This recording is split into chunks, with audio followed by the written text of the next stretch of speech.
శుభోదయం. నారుమచ్చినోట ఓ మంచి మాట ఈ శీర్షికన ఈ రోజున గణపతి బప్ప మోరియా మోరియా అని అంటూ ఉంటాం. గణపతి బప్ప మోరియా, గణపతి బప్ప మోరియా అని. అసలు మోరియా అంటే ఏమిటి? మోరియాకి అర్థం ఉందా? పరమార్థం ఏంటి?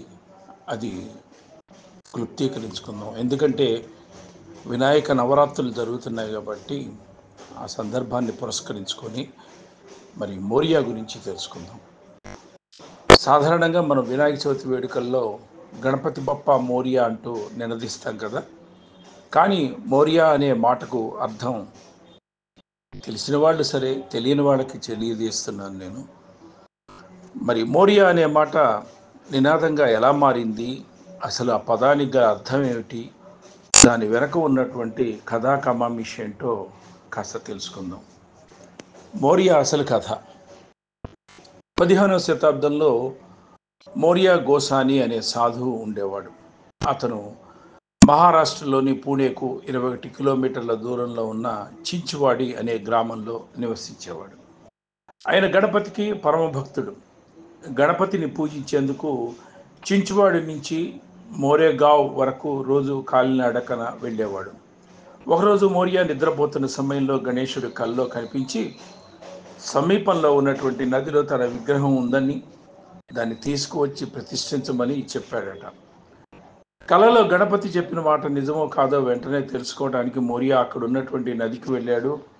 కలలో గణపతి చెప్పినట్లుగానే నదిలో మోరియాకు వినాయకుడి విగ్రహం లభించింది. ఈ విషయం తెలుసుకున్న స్థానికులు మోరియా గోసాని ఎంత గొప్పవాడు కాకపోతే సాక్షాత్ వినాయకుడు కలలో కనిపిస్తాడా అంటూ మోరియాను చూసేందుకు తండోపతండాలుగా వచ్చేవారట. మోరియా గోసాని పాదాలను తాకి మోరియా అనటం మొదలు పెట్టారట. మోరియా గోసావి నిజంగా మంగళమూర్తియే అంటూ మొక్కారట. నది నుండి తెచ్చినటువంటి గణపతి ప్రతిమను తెచ్చి గుడిని నిర్మించారు. మోరియా గొప్ప భక్తుడయ్యాడు కాబట్టి నాటి నుంచి గణపతి ఉత్సవాల్లో మోరియా గోసావి పేరు గణపతి ఉత్సవాల్లో భాగమైపోయింది. ఆనాటి నుంచి గణపతి బప్ప మోరియా అనే నినాదం నిర్విరామంగా వినబడుతూనే ఉంది. భక్తులు తండోపతండాలుగా నినదిస్తూనే ఉంటారు ఆ పేరుని. మరి భక్త సులభుడు, భక్త వల్లభుడు అయినటువంటి వినాయకుడి సేవలలో మోరియా గోస్వామి తరించిపోయాడు.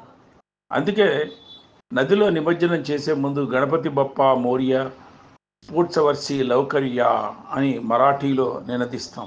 ఎందుకంటే గణపతి ప్రతిమ మోరియాకు మహారాష్ట్రలోని పూణే సమీపంలో ప్రవహించే నదిలోనే దొరికింది.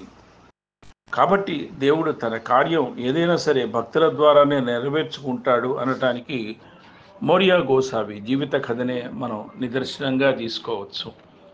ఎప్పటి 15వ శతాబ్దం అండి, ఇప్పటి కాలం, అప్పటికి ఇప్పటికీ అలాగే ఉంది. మోరియా మోరియా అంటూ ఉంటాం. మోరియా వెనక ఇంత కథ దాగుంది.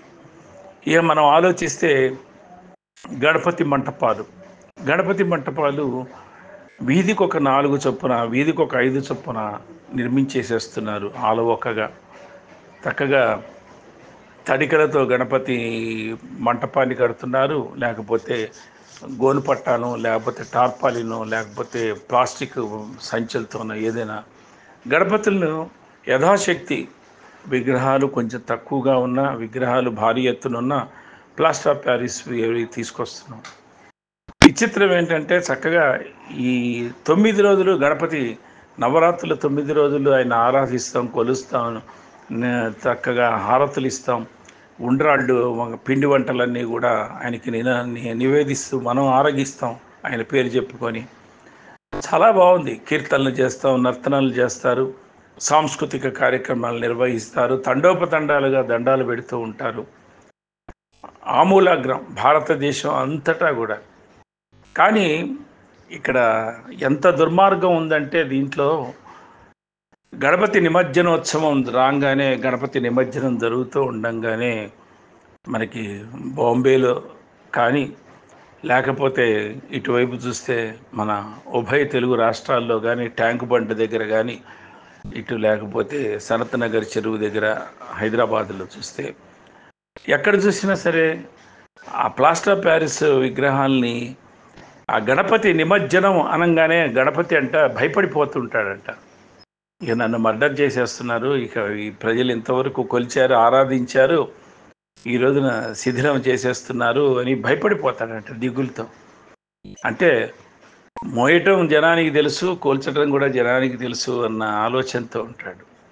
లేకపోతే ఏంటండి, మనం ప్లాస్టర్ ఆఫ్ ప్యారిస్ విగ్రహాలని నిలువెత్తు ఎంతెంతో ఎత్తెత్తు ఎన్నెన్నో అడుగులు ఎత్తు విగ్రహాలని తీసుకెళ్ళిపోతున్నాం. ట్యాంక్ బండ్లో క్రేన్ల సహాయంతో నదిలో ముంచుతున్నాం. మునక్కపోతే ఆ విగ్రహాల మీద మనుషులు ఎక్కేసేసి తొక్కేస్తున్నారు. ఆ విగ్రహం మునిగేంత వరకు పలుగులతో కొడుతుంటారు. రకరకాల ఆయుధాలతో ఆ విగ్రహం ఆ మునుగుతున్నప్పుడు చేతులు విరిగిపోతాయి, తల విరిగిపోతుంది, మొండెం విరిగిపోతుంది. అవి చూస్తే గనక నిజంగా భక్తి తత్పరత ఉన్నటువంటి వాళ్ళు చాలా బాధపడతారు. చిన్నపిల్లల్ని తీసుకొని వెళ్తే వాళ్ళలో ఉన్న భక్తిభావం కూడా పోయి నాస్తికత్వం వస్తుంది. ఏంటి ఇలా చేస్తున్నారు వినాయక చవితి విగ్రహాలని? హాయిగా దాని బదులు మట్టి బొమ్మల్ని కనుక మనం పూజిస్తే, మట్టి బొమ్మలు మరీ నిలువెత్తు బొమ్మలు అక్కర్లేదండి. డాంబికం కోసం 67 అడుగుల ఎత్తు విగ్రహం, 60 అడుగులు ప్రతిష్టాత్మకంగా చేయటం, ఇది భారతదేశం కనుక నిషేధిస్తే కనుక ప్లాస్టర్ ఆఫ్ ప్యారిస్ విగ్రహాలు చేయకూడదు, మట్టితోనే కాలుష్య నివారణ కోసం మట్టి విగ్రహాలు పెట్టాలంటే, మట్టి విగ్రహం హాయిగా ట్యాంక్ బండ్లో కానీ ఎక్కడైనా నదీ తటాకంలో వేస్తే, చెరువులో కానీ వేస్తే హాయిగా కరిగిపోతుంది. పరమేశ్వరుడు కానీ ఎవరైనా సరే ప్రీత్యర్థం మరి గణపతి చక్కగా హాయిగా వెళ్ళిపోతాడు లోపలికి. అంతే తప్ప నానా రభస చేసి ఆ క్రేన్లలో విగ్రహాలను పెట్టి అక్కడ ట్యాంక్ బండ్లో ముంచుతుంటే అది మునక్కపోతే దాన్ని ముంచేందుకు నానా విధాల ప్రయత్నాలు చేస్తూ, ఆ ప్రయత్నాల్లో రకరకాల ఎన్నెన్నో భాగాలుగా గణేశుడు ఓడిపోతూ ఉంటాడు. ఆ విగ్రహాల మీద ఎక్కుతారు, తొక్కుతారు. అసలు ఇంకా భక్తి ఏంటండి? భక్తి మార్గం ఏమిటి? నెడదాకా ఆరాధించబడినటువంటి గణపతిని అలా తొక్కటం చాలా తప్పు కదా. మిగతా మతాల్లో వాళ్ళ వాళ్ళ దేవుళ్ళను ఇలా నిమజ్జనాలు చేయటం, లేకపోతే ఇలా తొక్కేయటాలు అనేవి ఉన్నాయా అండి? హిందూ మతంలోనే ఇది ఉంది. అలాగే దసరాలు వస్తే నవరాత్రులు చేస్తారు అమ్మవారికి. అక్కడక్కడ అమ్మవారి విగ్రహాలను నిమజ్జనం చేస్తారు. అక్కడ కూడా ఇంతే. ప్లాస్టర్ ఆఫ్ ప్యారిస్ విగ్రహాలు తయారు చేయటం, మునక వేయించటం. కొన్ని చోట్ల ఇది ఇలా కాదు అని చెప్పి నదుల ముందు పెద్ద పెద్ద స్లోప్స్ కట్టారంట, జారుడు బండల్లాగా పెద్దవి. పెద్ద జారుడు బండ మీద అలా పైన విగ్రహాన్ని పెట్టి వదిలేస్తే అది చక్కగా జారుకుంటూ వచ్చి నీళ్ళల్లో మునిగిపోతూ ఉంటుందంట. అట్లాంటి ప్రక్రియలు చేసుకోవచ్చు మనం. చక్కగా అలాంటి ప్రక్రియలు చేస్తే ఏ హాని లేదు, దేవుడికి హాయిగా ప్రశాంతంగా నిమజ్జనం అయిపోతాడు. అట్లా కాకుండా దేవుణ్ణి నిన్నటిదాకా కొలిచి చిత్రహింసలు పెడితే ఇంకేంటండి. గణపతి నవరాత్రులకు సంబంధించి చాలామంది ఆధ్యాత్మిక పరులకు, గణపతి భక్తులకు ఖేదం కలిగించేది, బాధ కలిగించేది ఈ విగ్రహాల నిమజ్జనోత్సవం. టీవీల్లో చూస్తూ ఉంటే ఎంతో బాధాకరంగా ఉంటుంది. ప్రత్యక్షంగా చూడటం ఎంతో బాధగా ఉంటుంది. చిన్న చిన్న విగ్రహాలు, మట్టి విగ్రహాలు తీసుకొచ్చి నీళ్ళల్లో కలిపేస్తే ఎంత బాగుంటుంది.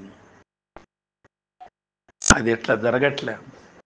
మనం నిజంగా ప్లాస్టర్ ఆఫ్ ప్యారిస్ విగ్రహాలు నిషేధిస్తూ ప్రభుత్వం కనుక ఒక చట్టం తీసుకుంటే ఎంత బాగుంటుంది. చట్టం తీసుకొస్తే మట్టి విగ్రహాలను పూజిద్దాం. కాలుష్య నివారణ అవుతుంది. ప్లాస్టర్ ఆఫ్ ప్యారిస్ విగ్రహాల వలన నదిలో కాలుష్యం చేరదు, విషపూరితమైనటువంటి రసాయనాలు చేరవు. చక్కగా నదులు కానీ చెరువులు కానీ మట్టి విగ్రహాలతో నిమజ్జనం చేస్తే మట్టి కరిగిపోతుంది, అది ఉపయోగపడుతుంది, హాయిగా ఉంటాయి, నదులు ప్రశాంతంగా ఉంటాయి, ఆరోగ్యకరంగా ఉంటాయి, క్షేమంగా ఉంటాయి. ఇది పాటిస్తే ఎంతో బాగుంటుంది కదా. స్వస్తి. భవదీయుడు నారు మంచి.